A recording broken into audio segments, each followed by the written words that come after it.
Good morning, everyone. When Tim asked Pret to talk at this, I have to be honest, I was slightly confused because Pret doesn't see itself really as a revolutionary company. It just very much sees us as a company that's trying to offer customers good food and a company that does good. Good for its people, its customers and its people that work for it, good for the planet, and good for its profit line.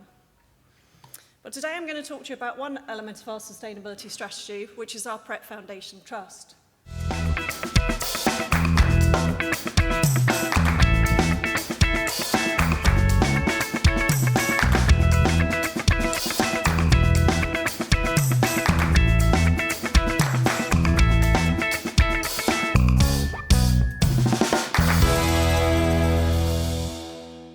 So most people know us for our help with the homeless and the food that we offer to the homeless at the end of the day.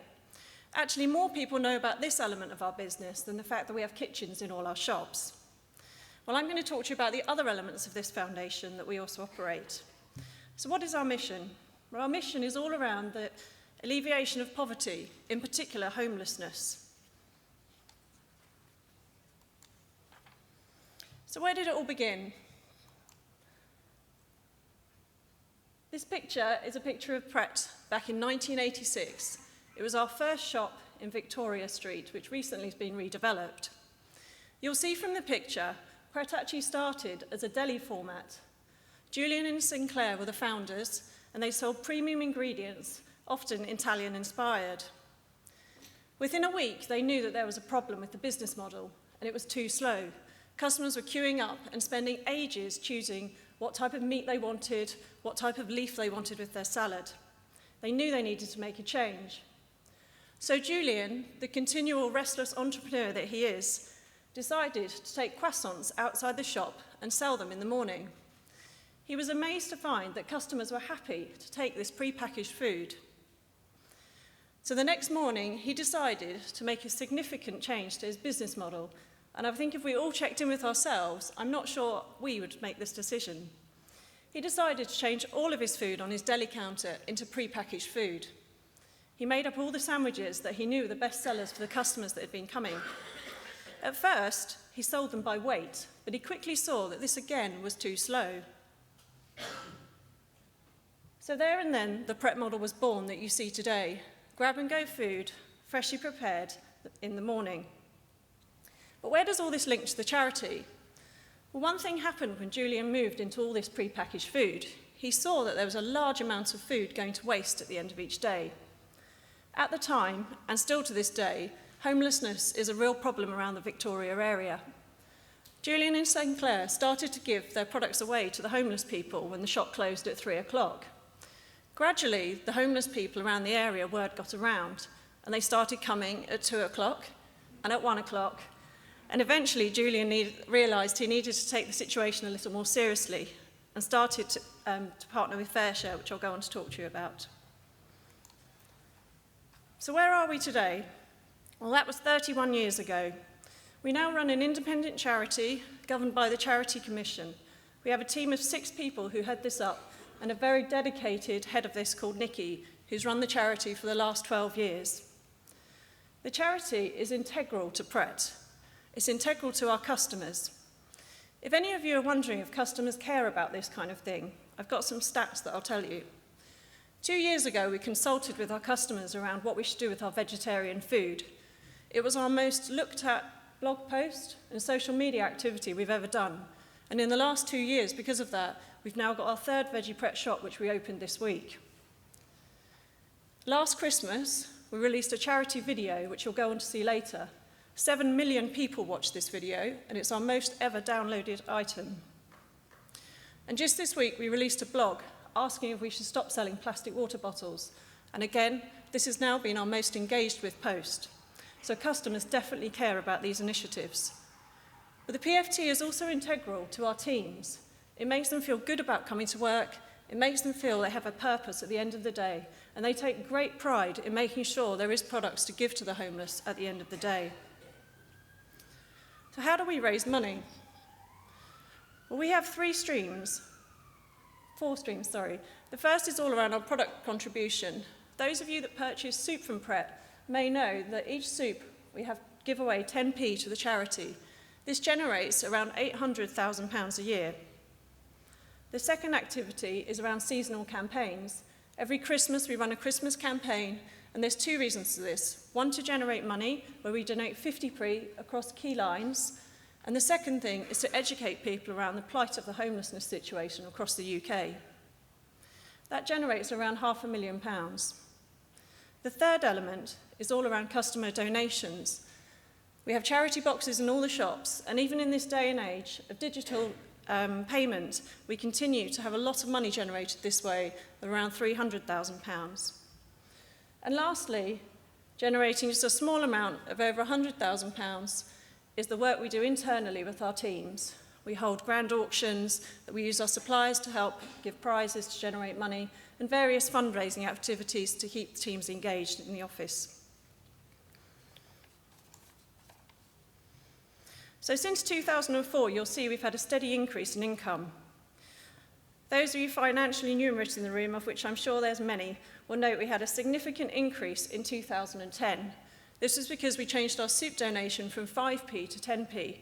And also, there was a significant donation into the charity from Clive, our chief exec, who happened to be paid a bigger bonus than he decided he needed. And I think this shows a testament to what type of leadership the foundation has at the very top of the company. So in 2016, we generated £1.8 million, and we continue to grow this number. So what do we do with the money? Well, the first thing we do is we feed the hungry, and as you saw earlier, this is one of the things we're most famous for. We started partnering with FareShare in 1986, and with them for almost 10 years. We then moved on to have our own fleet of electric vans. This was quite revolutionary in our time, but we quickly realised that we were probably a little bit ahead of ourselves, and these vans could not do much mileage. So in 2006, we had to move back into normal vans as we were taking food all across the UK. And we now have plans that the technology's moved in, we can get back into electric soon. So last year, we donated over 3 million meals to those in need. The second thing we do is we help grassroots charities. We particularly focus on small charities. They can't receive any more than 20% of statutory funding.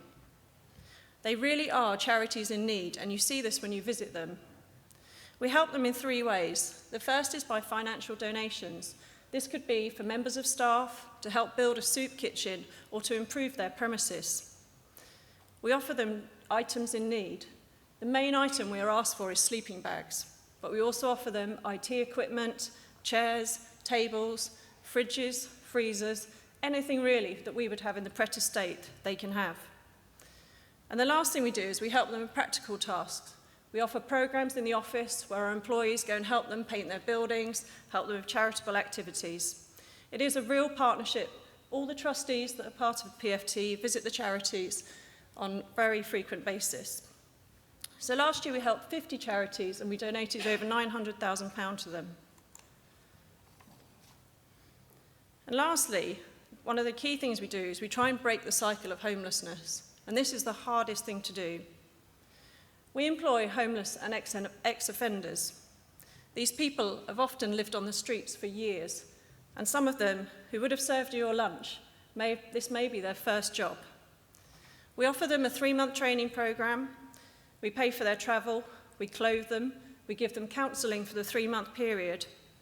Sometimes these people will still be living in shelters, they may even be living on the streets, or sometimes even in their cars. We've taken 320 people to date. By the end of this year, that'll be 400. Our success rate is 80%, and we retain about 65% of them. So I'm going to show you now our Christmas video from last year that I mentioned earlier. This video, as I said, was watched by 7 million people.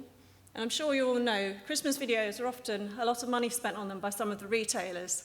We decided to partner with an independent director. He spent 6 months working with the apprentices, and it cost us £20,000 because we didn't want to spend that big money because we wanted to give that into the charities.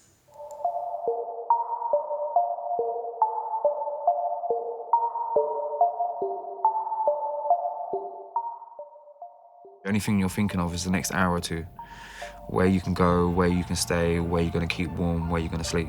So everything else sort of takes a back step, whether you're trying to find a house, whether you're trying to find a job or anything like that, doesn't matter. I was obviously with my partner, we had 2 kids together. I was with her for like 6 years. Come to the end of the 6 years, we were sort of at each other's throats most of the time, so we sort of separated. And as it was her home and she was with the kids, I basically just left. Nearly 1 month, I was on the street. Some people from our country, they're living here, so I tried to live with them. But for my sexual identity, they just kick out me. When I was homeless, it got hard at points. I'd honestly admit at 1 or 2 points I got to the point where I actually thought about actually committing suicide. I think seeing suicides and seeing people actually doing it to themselves made me determined to actually get myself back on track.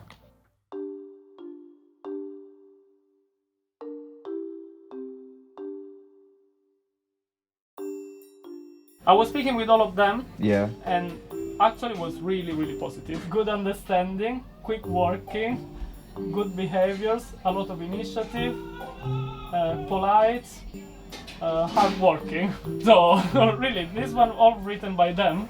Excellent feedback, I have to say, really. I didn't think it was going to be that good, so yeah, I'm really excited now to sort of get on with it now and get into the shop and actually be part of the team.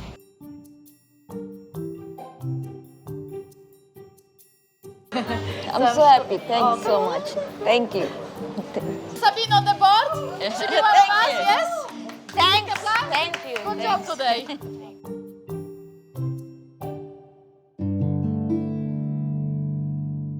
I think compassion is probably the key, and not being judgmental. Just try to really understand why it was hard to find a job, why they're late for work, why they're depressed.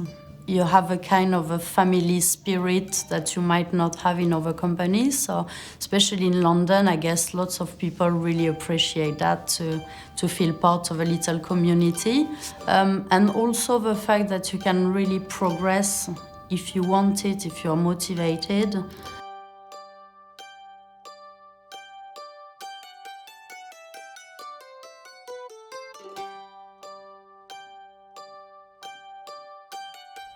I think I was just fortunate enough for someone to pop a little ladder in the hole so I can climb out of it. If that hadn't have happened where I'd got off the street and I was introduced to Pret, I don't think I would ever be here. If you had a bad past, a lot of people don't want to know. They'd dismiss you straight away. So ultimately it is about giving that chance.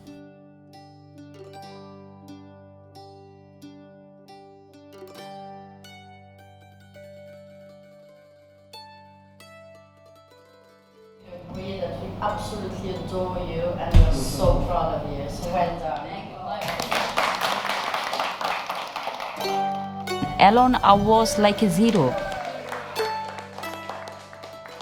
So every single step, personal life, my work life, they take care of us. They give me opportunity, and I got this. I'm really, really so happy.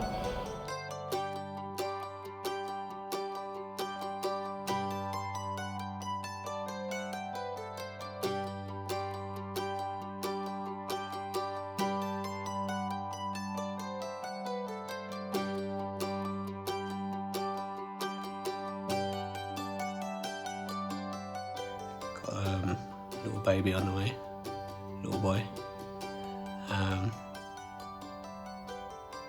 And to be honest, this is probably the happiest part of my life so far.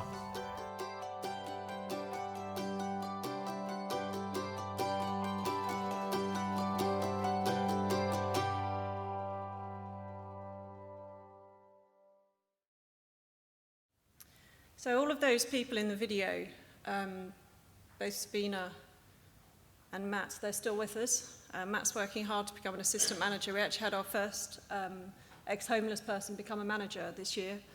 And Jay is still working here. They did have their baby. So yeah, his life's been changed.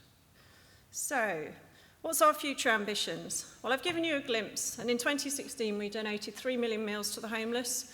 We supported 50 charities and we brought 80 people off the streets. But we're not stopping here, and as I said, we have a big mission to alleviate poverty and break the cycle of homelessness. Our next ambition is to try and build a Pret shelter. Many of the shelters that operate around the UK are drop-in centres, and often the cycle isn't broken. We want to be a role model for shelters and how the actual cycle of homelessness can be broken through a different model, and we're working on that mission now. If we can give people a home and give people a job, we think that we can change their lives forever. My last video of the day, because I always think videos paint many better words than I ever can. We all come here from our positions a few years back, so now we are here in Austria. Austria! Love, darling. I'm a bit nervous because I know that it's going to be hard. Why do you have to be so close? I'll be up one of those mountains tomorrow. It will take the time it takes, but I'll be on the top of a mountain. Here we are! Lad, you look very fit. Clive, our CEO, he was so nice, such a good person. He invited us to his house and he was a guide for us as well. Good luck, everybody. Okay, here we go. Off we go. What is it called? What's the mountain called? Revolutionaries. Okay, strong have been selected. Right.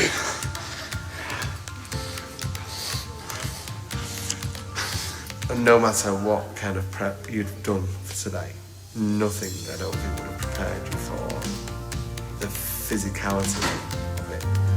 But not just the physicality, the mental strain that you've gone through. How was it for you? Amazing. He's not even broken sweat, that man. It's very difficult going up. Didn't think we could do it at some points. How are you feeling, Teresa? Everyone's doing well. Nice to see. The big challenge is coming up now. You still don't have a sweat. You're dry. Come on, guys. We're so happy to see you. Only the sky is the limit. If you want to do something that is good for you, just go for it. Nothing is impossible in this world as long as you have a determination. Mum, Dad, look what I just did. It was a long way. I'm a bit scared to go down. Me also. Yeah, maybe we can order Uber. Or helicopter. Heli. I've been told that coming down is a bit more difficult than going up, and I found going up quite difficult. What I learned today was if ever I'm in fear, it's just fear, and I need to push through it. And once I've had dinner tonight, and again we've reflected as a group, I think we'll be very, very encouraged by what we've done. I'm very proud as well, which we should be. If we touch the bottom and we climb up so high, nothing can stop us. Are you sure we're recording? Yes. Turn it around. Yeah, I'm sure. Look.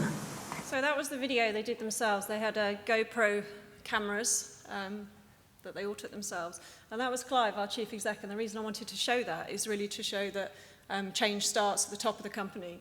And Clive is a big agent of change for this type of area. So thank you. I hope you've enjoyed that.